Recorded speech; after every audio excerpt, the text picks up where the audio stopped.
నమస్కారం అండి. నేను అగ్నేష్ అమిత్రాజ్. మొట్టమొదటిగా అయితే అందరికీ కూడా నూతన సంవత్సర శుభాకాంక్షలు. అలాగే మనం ఈ 2025 ఏ డేట్ వాళ్ళు ఎలాంటి జాగ్రత్తలు తీసుకోవాలి, అలాగే ఎలాంటి పరిహారాలు చేసుకోవాలి అనేది మనం తెలుపుతున్నాం. ఎందుకంటే చాలామందికి ఏంటంటే డేట్ ఆఫ్ బర్త్ టైం లేకపోవడం, మా జన్మ లగ్నం తెలియదు గురుగారు, మా రాశి తెలియదు, నక్షత్రం తెలియదు అన్నప్పుడు okay, me date of birth me certificate ఎలా ఉందో అది కూడా మీ మీద ఇంపాక్ట్ ఉంటుంది ఖచ్చితంగా.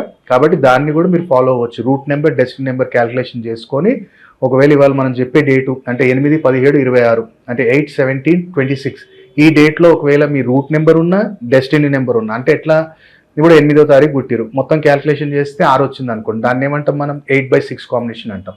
అలాగే ఒకవేళ మీరు 6 తారీఖు పుట్టిరు, టోటల్ క్యాల్కులేషన్ చేస్తే 8 వచ్చింది, ఇది 6/8 కాంబినేషన్ అంటాం. సో 8 అయితే ఇన్వాల్వ్మెంట్ ఉంది కాబట్టి ఈ 2025లో మీకు ఇట్లా ఈ 8, 17, 26 వాళ్ళకి ఇలా ఉంటుంది అని మనం జాగ్రత్తలు చెప్తున్నాం. అది మీరు కూడా పాటించవచ్చు. ఒకవేళ జన్మజాతకం ఉంది అంటే డెఫినెట్లీ ఒకసారి చెక్ చేయించుకొని మంచి ఎక్స్పర్ట్తో చెక్ చేయించి అప్పుడు మీరు డెవలప్మెంట్ చేసుకున్నట్టయితే చాలా అద్భుతంగా ఉంటుంది. సో ఇవాళ మనం చెప్పేది ఏంటి అంటే 8, 17, 26 శని సంఖ్య నా తండ్రిది. ఆ తండ్రి ఇవ్వటం మొదలు పెడితే మ్యాథమెటిక్స్లో ఆయన ఇచ్చేంత నాలెడ్జ్ కానీ, ఆయుష్ కానీ, ప్రాపర్టీ కానీ, రిలేషన్షిప్ కానీ, ధనాన్ని కానీ ఆ తండ్రి ఇవ్వలేదంటూ ఏది లేదు. కానీ ఆయన తత్వాన్ని తెలుసుకొని ఆయన ఆశ్రయించగలిగితే నీకు డెఫినెట్లీ డెవలప్మెంట్ ఆ తండ్రి ఇవ్వగలుగుతాడు 100%. దాంట్లో ఇలాంటి డౌటే లేదు.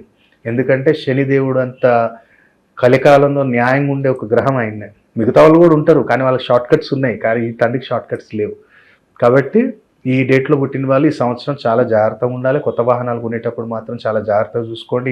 ఇంట్లో కూడా మీరు ఏమైనా రీకన్స్ట్రక్షన్, ఏమన్నా మోడిఫికేషన్ చేస్తున్నాం సంథింగ్ అనుకుంటే మాత్రం జాగ్రత్తగా ఉండండి. దానివల్ల ఆరోగ్య సమస్యలు వస్తాయి. మీ పూర్వీకులది ఏమైనా ప్రాపర్టీ అమ్ముతున్నారు అది కూడా ఒకసారి మీ జాతకం చూసుకోండి. లేదు అంటే అనారోగ్య సమస్యలు ఇంట్లో ఫాదర్కి, మీ పెద్దవాళ్ళ ఇంట్లో వాళ్ళ అన్నయ్యకి కానీ, తండ్రికి కానీ అనారోగ్య సమస్యలు ఎక్కువ వచ్చే సూచనలు ఉన్నాయి.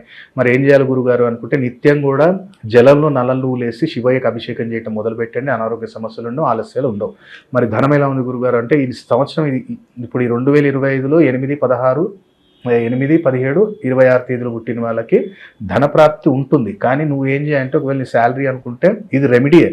ప్రతి నెల శాలరీలో మొదటి రూపాయి నువ్వు వాడుకోకు. ఎవరికైనా సరే కానీ బెగ్గర్స్కి ఫుడ్ అని లేదంటే ఒక 500 వాళ్ళకి ఇచ్చేసిన తర్వాత ఆ డబ్బును వాడటం మొదలు పెట్టుకో. నువ్వు ఎవరికైతే ధనం నిలబడాలనుకుంటున్నామో, ఎవరైతే వ్యాపారస్తులు ఉన్నారో వ్యాపారస్తులు మీరు నిత్యం కూడా ఏం చేయండి అంటే మీకు ఎక్కడ ఒకవేళ మీరు ఉంటున్న ఏరియాలో అవైలబిలిటీ ఉంటే గుర్రాలకు ఫీడ్ చేయటం మొదలు పెట్టండి. గుర్రాలకు శనగలు తినిపించడం మొదలు పెట్టండి. చాలా అద్భుతంగా ఉంటుంది. లేదు గురుగారు మాకు గుర్రాలు లేవు, అక్కడ మనకి కపిలగో దొరుకుతుంది. ఎక్కడైనా గోశాలలో కపిలగో, నల్లగో ఉంటుంది. నార్మల్గా బర్రె కాకుండా గోమాత కపిలగో అని అడగండి, అక్కడ మాకు గోశాలలో ఉందేమో. ఒకవేళ ఇక్కడ గుర్రాల ఆప్షన్ లేవంటే కపిలగో కన్నా పెట్టండి. లేదంటే ప్యూర్ వైట్ గోమాత ఉందంటే ఆమెకన్నా సరే కానీ మీరు పెట్టండి. ఎప్పుడెప్పుడు బుధవారం, శుక్రవారం పెడుతూ ఉండండి. ఆటోమేటిక్గా వ్యాపారంలో మంచి స్టెబిలిటీ వస్తుంది.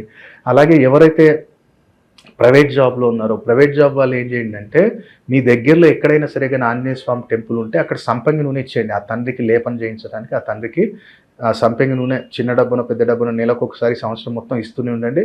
ఆటోమేటిక్గా ప్రైవేట్ జాబ్లలో ఎలాంటి ఇబ్బందులు ఉండవు. ఎందుకంటే హనుమాన్ చాలీసా చదివే వాళ్ళు 100 మంది ఉంటే అందులో అర్థం తెలిసింది మాత్రం 10 మందికి.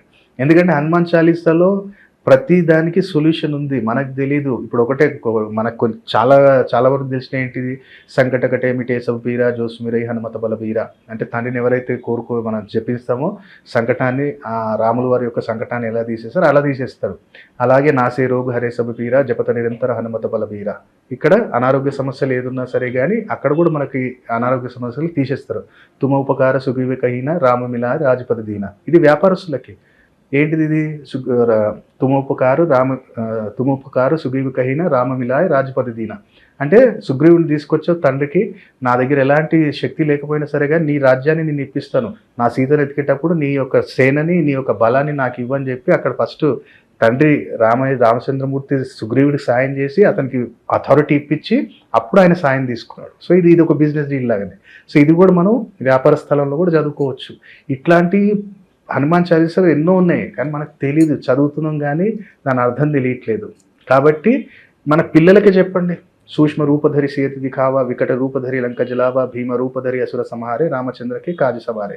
అంటే మన అమ్మ దగ్గర ఎంత నువ్వు తోపుగానమైనా సరే కానీ సూక్ష్మ రూపంలోనే ఉండాలి అన్న అక్కడ హనుమంతులు వారు చెప్తున్నారు. వికట రూపం నీ సెల్ఫ్ రెస్పెక్ట్ మీద వచ్చినప్పుడు తోక అంటిస్తే, నీ సెల్ఫ్ రెస్పెక్ట్ మీద వస్తే నువ్వు ఎవరైనా సరే కానీ వాడిని ఎక్స్ట్రీమ్ లెవెల్కి వెళ్ళిపోవాలి. అసుర సంహారే భీమ రూపధరి అసుర సంహారే. నీ శక్తిని మొత్తం చూపించు. నువ్వు ఎప్పుడైతే ఒక పనిని నీకు అప్పగించారో దాంట్లో నీ ఫుల్ డెడికేషన్ నువ్వు చూపించు, నీ యొక్క పూర్తి పొటెన్షియల్ అక్కడ చూపించు అని చెప్పి భీమ రూపధరి అసుర సంహారే రామచంద్రకే కాజి సవారే.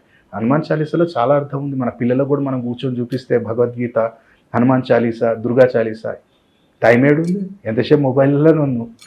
కాబట్టి ఇది కూడా చేయొచ్చు హనుమంతుల వారికి. ప్రైవేట్ గవర్నమెంట్ జాబులు కూడా ఏం చేయండి అంటే ప్రతినిత్యం కూడా ఈ సంవత్సరం మొత్తం కూడా ఆంజనేయ స్వామి గుడి దగ్గర మీకు కుదిరినప్పుడల్లా యాపిల్ పండ్లు, ఈ మన జామకాయలు యాపిల్ పండ్లు అక్కడ పంచడానికి ప్రయత్నం చేయండి. ముక్కలు చేసుకొని తీసుకెళ్ళి అక్కడ మంచిగా భక్తులకు అక్కడ నైవేద్యం పెట్టించి అక్కడ పంచడానికి, అంటే మనం ఒక డ్రై ఫ్రూట్ సలాడ్ లాగా చేసుకొని తీసుకెళ్ళండి, అక్కడ పెట్టండి. ఎవరైతే గవర్నమెంట్, ఎవరైతే విదేశీయానం వెళ్ళాలనుకుంటున్నారో విదేశీయానం వెళ్ళాలనుకున్న వాళ్ళు, ఎవరైతే వృద్ధాశ్రమం ఆడవాళ్ళు, ఇప్పుడు ఎవరైతే భర్త చనిపోయిన వాళ్ళు ఎవరైనా వృద్ధులు మీ ఇంటి దగ్గరే ఉన్నారు, వాళ్ళకి ఏమైనా మంత్లీ ఏదైనా నువ్వు రాషన్ ఇప్పి దాంట్లో ఖచ్చితంగా షుగర్ ఉండేటట్టు చూడు. నువ్వు నిత్యం చేస్తుండు, నీకు అవకాశాలు ఈ సంవత్సరం బాగున్నాయి. డేట్ వాళ్ళకు కూడా 8, 17, 26 వాళ్ళకి. అలాగే ఎవరైతే వివాహం గురించి ప్రయత్నాలు చేస్తున్నారో వాళ్ళు ఒకటే ఏం చేయండి అంటే గుళ్ళో ఎక్కడైనా ఏ గుడైనా పర్లేదు మీ ఇష్టం, కాకపోతే ఏంటంటే మీ ఇంటికి నియర్ బై ఉండేటట్టు చూసుకోండి. గ్రామదేవతల గుడి కాకుండా ఏదన్నా శంకరయ్య కానీ, బాబా కానీ, వెంకన్న స్వామి కానీ, ఆంజనేయ స్వామి కానీ, ఎవరిది ఏదైనా టెంపుల్లో కర్పూరం ఇవ్వండి. నెలకొక్కసారి కర్పూరం బిళ్ళలు ఓ 20 రూపాయల ప్యాకెట్ తీసుకెళ్ళి కర్పూరం అక్కడికి చేసేయండి. ఎవరు 8, 17, 26 తేదీలు పుట్టిన వాళ్ళు 2025 మొత్తంలో కూడా చేయొచ్చు. ఈ పరిహారం చేసినట్టయితే వివాహానికి సంబంధించిన ఆలస్యం అనేది వెళ్ళిపోతుంది. ఇప్పుడు ఇంకో చిన్న ఇన్సిడెంట్ ఒకటి నేను చెప్తాను. ఒక వ్యక్తి ఆల్మోస్ట్ నిత్యం కూడా వాళ్ళ ఇంట్లో అనారోగ్య సమస్యలు ఉంటున్నాయి. ఒకళ్ళకి ఇప్పుడు వాళ్ళు ఏంటంటే 3, 2 అన్నలు, ఒక చెల్లె, 2 అమ్మ నాన్న, 5 ఉంటారు. ఇక్కడ జరుగుతుంది ఏంటంటే న్యూలీ వాళ్ళు ఏంటంటే వాళ్ళ పేర్లు నేను ఎవరు డిస్కషన్ చేయగానే వాళ్ళు ఇల్లు ఎక్కడ ఉన్నారంటే ఆదిబెట్ల టీసీఎస్ అంటాం మనం. ఆదిబెట్లలో వాళ్ళు హౌస్ కొన్నారు, బాగానే ఉంది, రైట్. అది నేను అన్నాను, ఇల్లు ఎప్పుడు కానీ 2.5 సంవత్సరాల వరకు దాంట్లో ఎంత వాస్తు నెగిటివ్ ఉన్నా సరే కానీ నీకు నెగిటివ్ రిజల్ట్ ఇవ్వదు. ఆఫ్టర్ 2.5 years తర్వాత నుంచి స్టార్ట్ అవుతుంది అని చెప్పాను. సో నాకు ఆయన చెప్పింది ఏంటిది, ఓకే నార్త్ ఫేసింగ్ నాకు కలిసి వస్తుంది, తీసుకుంటున్నా గురుగారు అంటే, ఓకే డైమెన్షన్స్ అన్ని తీసుకొని చూపించాడు, రైట్ అంతా బాగుంది, రైట్ సిగ్నల్ ఇచ్చేస్తే లోన్ తీసుకున్నారు. ఆఫ్టర్ 2.5 years ఒకళ్ళ తర్వాత ఒకళ్ళకి మెడికల్ ఎక్స్పెన్సెస్ అయిపోతున్నాయి. డబ్బులు ఒకటే విపరీతంగా మెడికల్ మీద పోతున్నాయి. ఏంది గురుగారు అంటే, నేనన్నా ఏమైనా చేంజెస్ చేశారా అంటే, చేంజెస్ ఏం చేయలేదంటే ఒకటే క్వశ్చన్ అడిగా, నార్త్ వెస్ట్లో కానీ ఏమైనా చెప్పులు స్టాండ్ పెట్టావా అని అడిగా. నార్త్ వెస్ట్ వాయువన్లో అంటే వాయువన్కి కానీ లేదంటేనేమో నైరుతి సైడ్ కానీ చెప్పులు స్టాండ్ ఏమైనా పెట్టావా అన్నా. పెట్టాను గురుగారు కథం. అది ఈ వాస్తు చూడండి, అన్ని వాస్తు బాగానే ఉన్నాయి, కానీ ఎక్కడైతే నువ్వు స్థిర ఆరోగ్యాన్ని ఇచ్చే స్థానంలో చెప్పులను పెట్టేసినావు, చెత్తాన్ని పెట్టావు, మరి ఏమవుతుంది? సో ఇమీడియట్లీ అక్కడి నుంచి మరి ఎక్కడ పెట్టాలి అంటే నైరుతికి వాయువానికి సెంటర్ పాయింట్ ఒకటి చూసి అక్కడ పెట్టేసి ఆ ప్లేస్లో పెట్టి, అంటే ఒక 170 degrees ఒకటి వస్తుంది, ఆ ప్లేస్లో పెట్టినట్టయితే అది రోగ నివారణ స్థానము, అలాగే మెడికల్ ఎక్స్పెండిచర్స్ని కంట్రోల్ చేసే స్థానం. అది 170 degrees వెస్ట్. సో అక్కడ పెట్టిపించాం. చిన్న రెమెడీ. ఇది చేసిన తర్వాత నిత్యం కూడా ఏం చెప్పాను, నీ ఇంట్లో ప్రతి నెల ఒక డేట్ ఫిక్స్ చేసుకో, ఒక వెనస్డే, ఒక సాటర్డే. అది ఓన్లీ పౌర్ణమి, అది శుక్లపక్షంలోనే చేయాలి, కృష్ణపక్షం అవసరం లేదు. ఇంట్లో ఎంతమంది ఉన్నారు, 5 ఉన్నారు, ఒక 8 రొట్టెలు చేసుకో. 8 రొట్టెలలో ఫస్ట్ 2 రొట్టెలు గోమాతకి, 2 రొట్టెలు స్ట్రీట్ డాగ్కి, 2 రొట్టెలు వచ్చేసి పక్షులకి, ఇంకో 2 రొట్టెలు ఏం చేయాలంటే జై చౌరాహి వాలి మాత. చౌరాహి వాలి అంటే 4 దారుల దగ్గరికి వెళ్ళి, నువ్వు బండి మీద ఉన్నా పర్లేదు, జై చౌరాహి వాలి మాత, అమ్మ మా ఇంట్లో ఎవ్వరు కానీ అనారోగ్య సమస్యలు ఉండొద్దు, మా ఇంటి మీద ఎలాంటి తాంత్రిక పీడలు ఉండొద్దు, మా ఇంట్లో ఎలాంటి కొంచెం వాస్తు దోషం ఉన్నా వెళ్ళిపోవాలి, అది ఈ రూపంలో మీరు స్వీకరించండి, మీరు మీ గణాలని చెప్పి ఆ 4 దారుల దగ్గర వేసేయమని చెప్పాను. ఈ చిన్న 2 రెమెడీస్ అలా మెడికల్ ఎక్స్పెండిచర్స్ తగ్గించాయి, వాళ్ళని హెల్తీగా ఉండేటట్టు చేసాయి. ఇది ఎప్పుడు మనం రెక్టిఫికేషన్ చేసామంటే ఆయన రాశి చక్రం చూసినప్పుడు కాదు, ఆయన D13 చార్ట్ అనేది ఒకటి ఉంటుంది, sub divisional chart. D13 chart చూసినప్పుడు ఆయన లగ్నం నుంచి 4వ ఇంట్లో కేతు ఉండటం, అది ఆ కేతుకు సంబంధించిన వస్తువు తీసుకొచ్చి ఇక్కడ పెట్టడం. సో ఆటోమేటిక్ నెగిటివ్ ఇంపాక్ట్ అనేది స్టార్ట్ అయ్యింది. కాబట్టి ఇది ఆస్ట్రో అడ్వాన్స్ వాస్తు, అది ఆస్ట్రాలజీ, అడ్వాన్స్ ఆస్ట్రాలజీ. అప్పుడు వాళ్ళకి రెక్టిఫికేషన్ చేసి దానికి తగ్గట్టు రెమెడీస్ చెప్పినప్పుడు ఆత్మకారకుడు ఎవరు? రవి. మరి రొట్టె దేనితో తయారు చేస్తే గోధుమ పిండితోటే. చౌరస్తా ఎక్కడైతే 4 దారులు కలుస్తాయో అక్కడ చౌరాహి వాలి మాత అన్నది రాహునే, కనపడదు అమ్మ, తీసేసుకుంటుంది. సో ఆమె గణాలు ఉంటాయి, ఆమెకి సెక్యూరిటీ ఫోర్సెస్ ఉంటాయి, వాళ్ళ గణాలు స్వీకరిస్తారు, అమ్మ స్వీకరిస్తుంది. అందుకనే మనం దిష్టి తీసిన వస్తువులు తీసుకెళ్ళి ఆ 4 దారుల్లో పెడతాం. కాబట్టి అక్కడ ఏం దెయ్యాలు ఉండవు, ఏమి ఉండవు, గణాలు ఉంటాయి. అమ్మ ఉంటుంది తాంత్రిక విద్యలలో, చౌరాహి వాలి మాత. ఆ అమ్మ యొక్క గణాలు అంటే సెక్యూరిటీ ఫోర్సెస్ ఉంటాయి కాబట్టి వాళ్ళు స్వీకరిస్తారు. అంటే వాళ్ళు మనకు కనపడి తింటుంటారు అంటే కాదు, తీసుకుంటారు అంతే.